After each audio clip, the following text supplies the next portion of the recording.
lSi, and just in general, just regards to that position, I'm just my job, it just entails to kind of represent or educate some members in regards to um, students supporting Israel, and of course students with the advocacy to Israel. So with that, I can share my screen.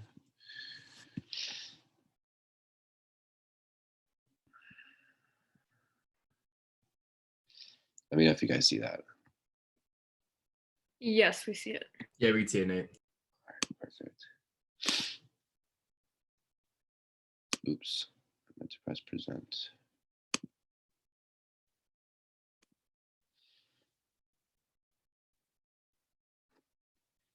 All right, Israel's political system. Here's a simple breakdown of what it is. Israel is a parliamentary democracy system, consists of legislative, executive, and judicial branches. So the institutions, the main institutions are at least the presidency, the Knesset, which is the parliament, the government, and then the judiciary. Next, we have a Knesset. Just really want to put a brief breakdown of what the Knesset is. Basically, it's a numerical national legislature of Israel. It consists of 120 members, consisting of different political parties. Typically, there isn't a majority of political parties, but there are coalitions within the Knesset that support typically a majority of one prime minister. The Knesset passes laws and elects the president and, of course, the prime minister as well. So how does the Israeli election process work? The elections in Israel are based on nationwide proportional representation. So, and the electoral threshold is currently 3.25% of all votes for a political party to have a seat within the Knesset, which is around like 4 out of 120 seats. Israel has a multi-party system based on coalition governments. So again, it really takes a lot of talking to and political agreements for a political party to have coalitions within the smaller political parties within the Knesset in order to have a majority of recommendations for the prime minister. Let me get into that really quick. It's a very easy process. Who gets elected? So at the end of the day, it's the Israel president who elects the prime minister, and it's based on the amount of recommendations the prime minister receives. So the coalitions are the purpose of having a kind of a political alignment with who all these political systems within the Knesset agree to recommend for the prime minister. If the electoral or if the political party candidate receives most recommendations, the president will declare that he or she will become the next prime minister. So it all really depends on the coalitions within these small political parties to be kind of politically aligned with the bigger political parties within the Knesset in order to have enough recommendations gathered so they can have the majority to so they can have the majority for the president to elect the next prime minister. That is it. Just a very, very brief breakdown as to how the political party system in Israel works. Thank you. Thank you so much. Now I'm gonna introduce our speaker for today. So Ophél Dayan was born and raised in a small community in the Samaria region of Israel. She was an instructor, head of branch, and a full-time volunteer for the Bethel Youth Movement. She served as an officer in field positions in the IDF spokesperson unit and was awarded by the IDF head of operations for her role during Operation Protective Edge. Ophél studied for a BA in international politics at Columbia University and is currently an MA student for international security policy at the same university. She was the president of Students Supporting Israel at Columbia University and is currently member at large. Ophél is also active with Students for the Temple Mount and is writing for Israel Hayom, Israel's most widely circulated newspaper. And I'm going to attach her socials in the chat as well. So thank you, Ophél. Of course. I'm really glad to be here. I'm in Israel right now. So since, instruction went, since we are no longer in school physically, I'm in Israel. So I did not have a lot of opportunities to interact with SSI and I really missed everyone. And I'm really glad to be here. This is really important, and I'm going to allow myself to be completely honest. What's going on with the Israeli political system in the last 2 years is a major shit show. So I think it's really important that people understand what's happening, because in the end of the day, we are representing Israel on campus, whether or not we are, in an official capacity. I'm just going to say one thing. If you can turn on your cameras, I know I sound like my professors who I ate, but it's kind of weird to talk to a bunch of black boxes, especially when this is supposed to be more of a discussion than a lecture. So wow, Adam, your background is gorgeous. Okay, so I'm going to start. Nate really did a great job talking about, how the political system works in Israel. The phase where people recommend to the president who they think should be the prime minister is actually starting tomorrow. So that's super relevant. What's going to go down tomorrow is that each party has its own slot of time to meet with the president of Israel, Mr. Reuven Rivlin, and each party is going to say who they think is the most likely person to be able to form a coalition. That doesn't mean that it means that they recommend him to be the prime minister. It doesn't mean that they will necessarily sit in a coalition with them later. The person who the president, after being consulted by everyone, by all parties, the person who the president thinks has the best chance, nice haircut, Zach, has the best chance of assembling a coalition is the prime minister. The president, though, does not declare who the prime minister is. He is simply giving the right to try and attempt and build a coalition to a person. Tomorrow, some parties are going to meet with the president. It's going to go throughout the week, and it looks like by the end of next week, the president is going to grant the authority to try and assemble a coalition to one of the candidates. I'm going to briefly talk about why we're in this position, why 4 elections in 2 years, what's happening, why the Israeli political system looks like it does. But I really wanted to be more of a discussion than a lecture. I told that to my team at Columbia, and I'm going to say that to you too. I think that, obviously I lived my entire life in Israel, minus 3 years in New York. And when I look at this issue, I look at it from a very Israeli perspective. So I don't always know what you have in mind, what questions, what interests you. So I'm just going to give a brief overview and then let you ask questions. So basically the reason, as Nate said, we have a parliamentary political system, which means that we have a parliament and a prime minister. The president is a symbolic.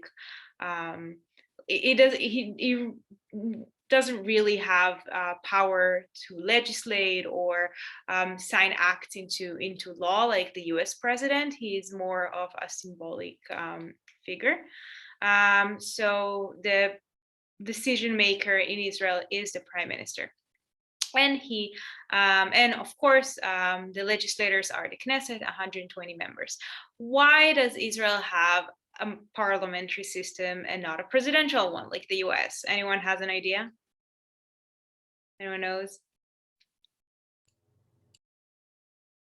Just shout it out, it's fine. Because it's better, it works better. Sometimes. Well, sometimes. I mean, we are in a 4th election, soon to be 5th in 2 years. So actually the historical reason is that the UK has a parliamentary system. I'm going to say something, and I want you to think about it really deeply, and then I'm going to go straight to current events. But I think it's a notion that is important for you to understand as people representing Israel on campus. Israel was funded by a group of people who never lived under a democratic government. Never. They were all Western European Jews who lived under non-democratic governments. And they funded Israel And it was 100% clear and obvious to them that the form of government Israel is going to have is a democracy. This is so unobvious, and this is something that we should really appreciate, that a group of Eastern European Jews who made Aliyah and funded Israel never knew what democracy is and decided that this is the form of government they want. But they didn't know what a democracy is because none of them ever lived in a democracy. Most of them, I assume, were, never even visited a democracy. For example, Ben Gurion, the first prime minister of Israel, he made Aliyah, he lived his life in Israel after leaving Europe, and he studied in Turkey. Turkey was not a democracy. So that was really interesting. So they had to follow the model that was here, and what was here was the British occupation. And the UK had a parliamentary system. So this is why Israel today has a parliamentary system. And for the most part, it worked. Israel was funded in 1948, we're in 2021, and until roughly 2019, 2020, it more or less worked. There was attempt at direct elections for prime minister. There were 2 election cycles where people went to the ballots and voted in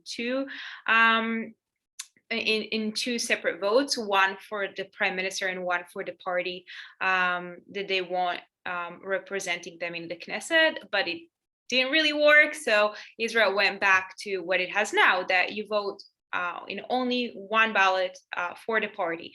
And usually the leader of the largest party becomes prime minister because he has the best shot of assembling a coalition.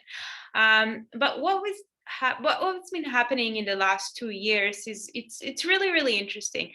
The collapse of the first government that led us to this cycle actually collapsed because the official reason is because of a bill demanding that all ultra-Orthodox Jews draft to the army.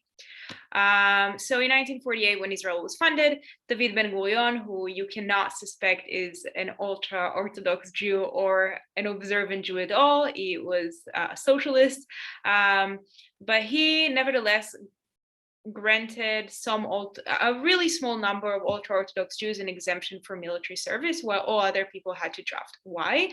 Because if he didn't do that, as in politics, they would not support the Declaration of Independence. So he had to make a political compromise, and he gave a really small number of the smartest and most talented scholars of Judaism, really the top of the top, exemption from military service. But what ended up happening is that, and I think Ben-Gurion truly believed that, they are going to sober up at some point, and nobody's going to be ultra-Orthodox anymore because they're going to see how secular people live, and they're just want to, they're going to want to be secular. He really believed that. So he said, okay, that's, in the future, it's going to resolve itself, but it didn't. And what he did not take into account is that they have way more babies. If it's based on a percentage of really smart students who are exempted from military service, but they have a lot of children, the sheer number grows. And now we're in a position where there are a lot of people who are exempted from military service. And, Israelis are very wise and sneaky sometimes. So there are also other ways to go around it and not draft to your mandatory military service, both for ultra-Orthodox and for secular people who find ways to not draft.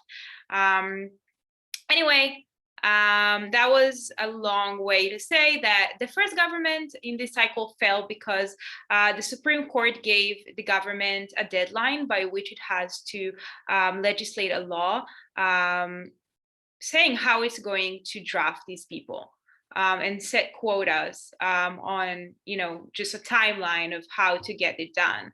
And the government, who is heavily reliant on ultra-Orthodox parties because they have a lot of seats in the Knesset, obviously, because they are a large and growing population have a lot of votes, and they vote as blocks, usually how the rabbis tell them to vote. They have two main parties, one Ashkenazi and one Sephardic, and they have a lot of seats. So it is customary that they are partners in almost all coalitions. So that law couldn't pass, and the government fell. Other reasons, the unofficial reasons the government fell, is that Naftali Bennett, who is today the leader of Yamina, then of Abait Yehudi, wanted to be Minister of Defense, and he tried to squeeze Netanyahu into a corner and get him to give him the defense portfolio, and that also created tensions, and they resigned, he and Ayelet Shaked, Minister of Justice. But that government collapsed. The absurd thing in Israel is that the Knesset can vote to dissolve itself. And this is what the Knesset did. And it dissolved itself. And we went to elections, second elections. And after the second elections, nobody could assemble a coalition. So we went to third elections. In the third elections, and there's really not much to talk about the second and third Knessets, just a second then, because they really lived for really like a few weeks. Zev, yeah, say what you had to say, and then I'm going to move to the third one. So at what point did Kahol Lavan stop running, I guess? So that's a really interesting point. So in the third election cycle, Kahol Lavan, blue and white, were seen as the hope. Those who are going to push Netanyahu out of prime minister office.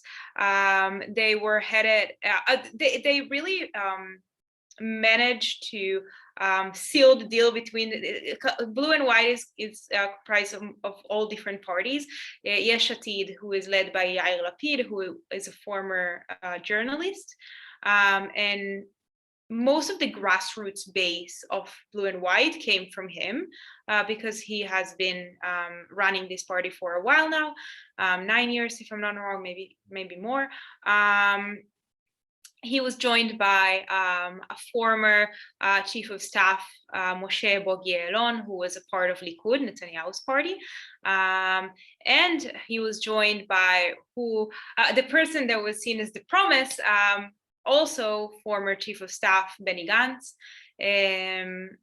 We now all, I assume, know the sad ending of that story, that he got really humiliated. But if you don't, I'm going to briefly mention what happened.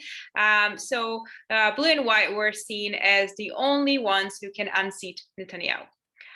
They ran in the elections, and neither blue and white nor Likud managed to get enough seats to seal the deal and assemble a coalition. At that point, Benny Gantz decided to split from blue and white with his faction inside blue and white, and joined the Netanyahu government, the Netanyahu-Gantz government.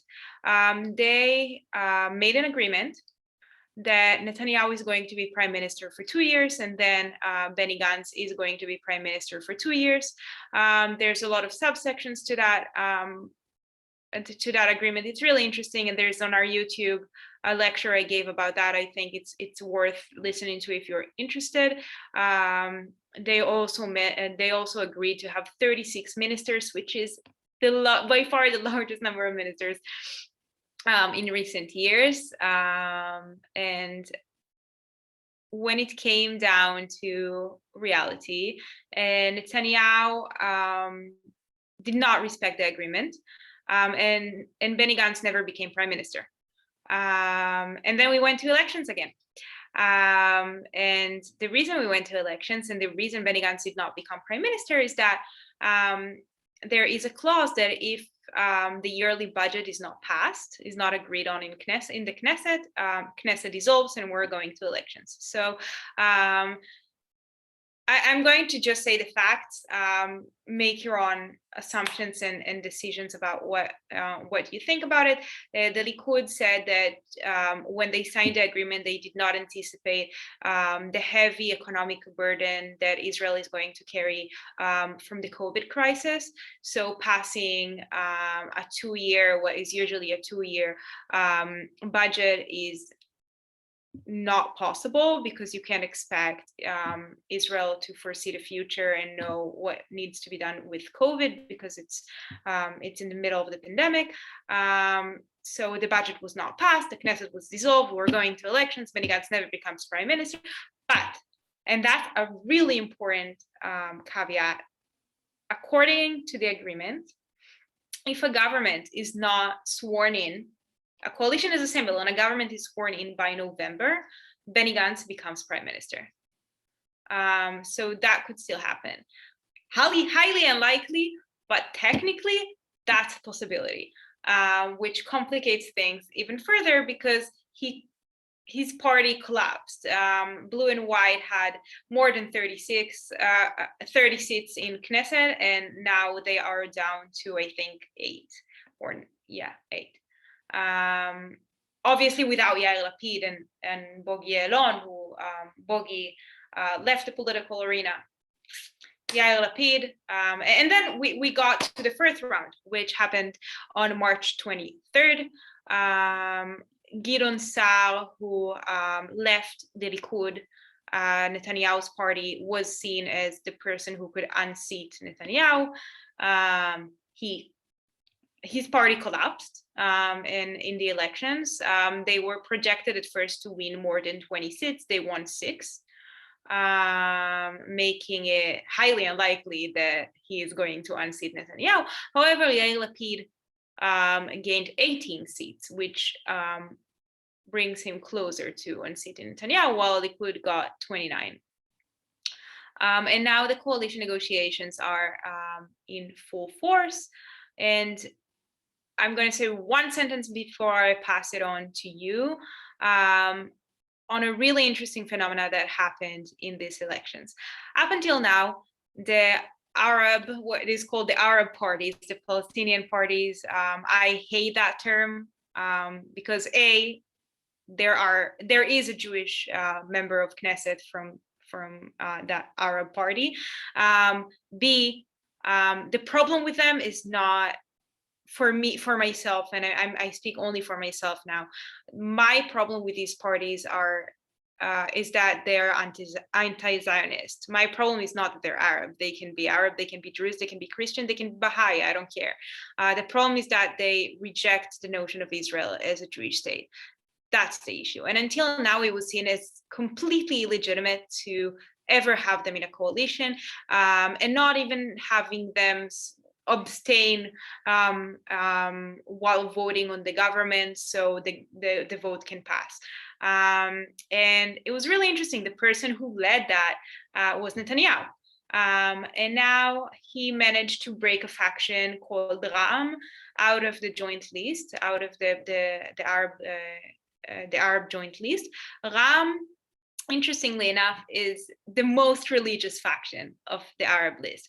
Ra'am is the representatives of the Islamic movement, of the Muslim Brotherhood. And Netanyahu is now in negotiations with Ra'am to have them support his government, which is super interesting. In a government where Bibi is planning on parties like politicians like Smotrich, who is, a really, really right-wing politician, politicians like Itamar Ben-Gvir, who are the extreme right of the Israeli political system. Like it was even seen as illegitimate to have them in parliament at some point. Some members of his party were ruled out by the Supreme Court for supporting Kahana's policies of transferring Arabs to other states. And they are going to be in that coalition. And it is expected to be supported by the Muslim Brotherhood. It's a really, really, really strange phenomena that happened in this last fourth cycle. But now I'm going to move it on to you, because I feel like Palestinian issue might be a bit too complex, but I don't know. So ask away, whatever you're interested in.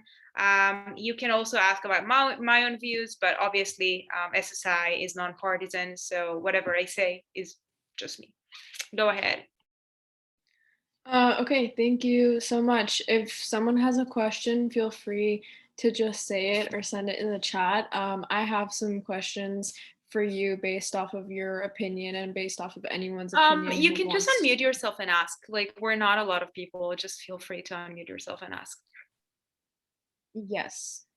But if not, I have some questions for you. Just like your own opinion. Which system do you think is more effective, the Israeli government or the US government? So I generally think that it depends. For the United States, the presidential system works great. For Israel, the parliamentary system works great, usually. Why?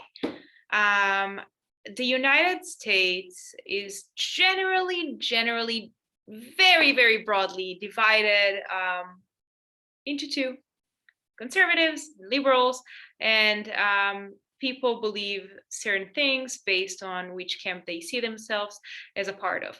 Israel, this is not the case. There are so many different communities and so many different particularities, and each, the ultra-Orthodox is not like regular Orthodox, is not like religious Zionists, is not like left-wing Zionists, is not like right-wing Zionists, and each of these people have to be represented. So I think the parliamentary system is better for Israel, but like the presidential system could fail the US sometimes, the parliamentary system could fail Israel sometimes, and this is what's been happening in the last 2 years. So maybe we need to modify it in some way, but generally I think it's more suitable. And I see Adam's question. Why are UTG? Okay, so it's United Torah Judaism. It's the Ashkenazi ultra-Orthodox party, and Shas, which is a Sephardi ultra-Orthodox party, separate parties. Don't they kind of represent the same thing? If I'm a religious voter who happens to be ethnically Ashkenazi, why am I motivated to vote for UTG? Okay, so that's a really important question. So there are, as I said, two ultra-Orthodox parties. The reason they are not in the same party is that they represent two completely different sects in the ultra-Orthodox community. The Ashkenazi are seen as, for a lack of a better word, they're more observant, they're stricter. They have Hasidim, they have different courts, and they have different costumes and different traditions. And Shas, who are representing, let's say it this way, there is more of a chance that someone who votes for Shas would vote Likud at some point than someone who votes UTJ. They are never going to vote for anyone but their own party, because they are way more separate than the other parts of Israeli society than Shas voters. Shas voters, a lot of people who vote for them are not necessarily even ultra-Orthodox. They are just more traditional. And Shas really, and it's going to surprise you. There's at some elections, it was seen that a lot of Arabs vote for Shas. Why? Because they really took upon themselves to advance child benefits and stuff like that for families with a lot of kids. And UTJ care more about religious institutions getting money for yeshivas, and less about welfare, which Shas cares more about. So, for example, Shas traditionally always in coalitions asked to have the interior ministry, because they are in charge of welfare and like all social programs, while UTJ usually asks for the religion ministry and health, because whatever. And then I think we just had one more question regarding comparison between the Israeli government and the United States government. They're extremely different in the way that they work and the way that they're structured, but do you think that there's any way that they're similar, and if so, how? I think they're becoming way more similar. I think at first the general ideas behind them are extremely different, but I think they are becoming very, very, very similar in one key aspect. The American presidential system is very person-based. So Donald Trump is running for president, Joe Biden is running for president, Barack Obama is running for president. In Israel, the Likud is running for election. Labor is running for election. But recently, in the last, I would say, like 10 years or so, the Israeli political system became very personalized. And while people go to the ballot and vote for a party, they don't really vote for a party, they vote for a person. I highly doubt that most Likud voters know who number 11 on the Likud list for Knesset is. And number 11 is a very senior member in Likud. It's not only that, like, I highly doubt that Labor voters know who number 10 on their list is, but they know who number 1 is Merav Michaeli, who's very vocal and outspoken feminist. And people who vote Likud know that number 1 is Netanyahu, and they don't, generally don't really care about who is number 26, who is also going to be in the Knesset. So in that sense, I think the Israeli and American elections and political systems are becoming very similar. And that's one of the reasons I think the Israeli system needs to be modified, because it's very much suitable for voting for a party. It's not suitable for a personalized elections. So maybe, this time voting in 2 ballots, one for a party and one for a prime minister, would work better than it did last time. Because when it was attempted last time, people really voted based on ideology and a party and not necessarily for a person. But now they're 100% loyal to a person and not just a party. So speaking of like divides, and I'm just gonna say one thing. I think we saw that really, really prominently in these elections. I think Trump and Netanyahu had a lot of the similar rhetoric, a lot of similar methods, a lot of they both use fake news all the time, attacking the media. I think the campaigns of Netanyahu and Trump were extremely similar, and it's really interesting. If you're interested in that, look at the campaign rhetoric that came out of the Likud. It's 101, really the same as the Trump campaign. So speaking of certain modifications needed, just in your opinion, do you think there's a reason for the major divide that we see today? And is there a large movement within Parliament or within Israeli citizens in general to change that or modify that? So the only party that really spoke about changing the system was New Hope, Gideon Sa'ar. But as I said, they kind of collapsed from 20-something to 6. So I don't see that happening anytime soon, as long as, the current system benefits those in power, those that are generally in the coalition. I don't see how it's going to be changing. And it generally does. But the proposals that are floating around are having some members of Knesset elected regionally, so they're more accountable to their constituents. Some mentioned Netanyahu kind of hinted on a presidential system, which is a complete overhaul of the system. It's not a modification. There are several things, and although I'm not sure a presidential system would fit Israel, I kind of understand why Netanyahu wants a presidential system today, and I would encourage you to consider Israel's circumstances. Decisions have to be made extremely confidentially and fast because of the security climate. So the prime minister has a lot of power to make security-related decisions, and that is more resembling the powers vested in the President of the United States than those in the Prime Minister of the UK. So a move towards, a presidential system might be warranted.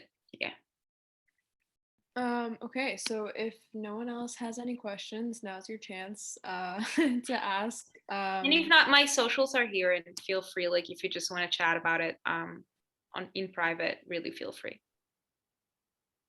Yes, please do. And thank you so much. We love to have you. And I miss I you. think this one We miss you too. Thank you so much. And I hope you have a nice Sunday. Thank you. Bye, It's guys. all Thank you. over.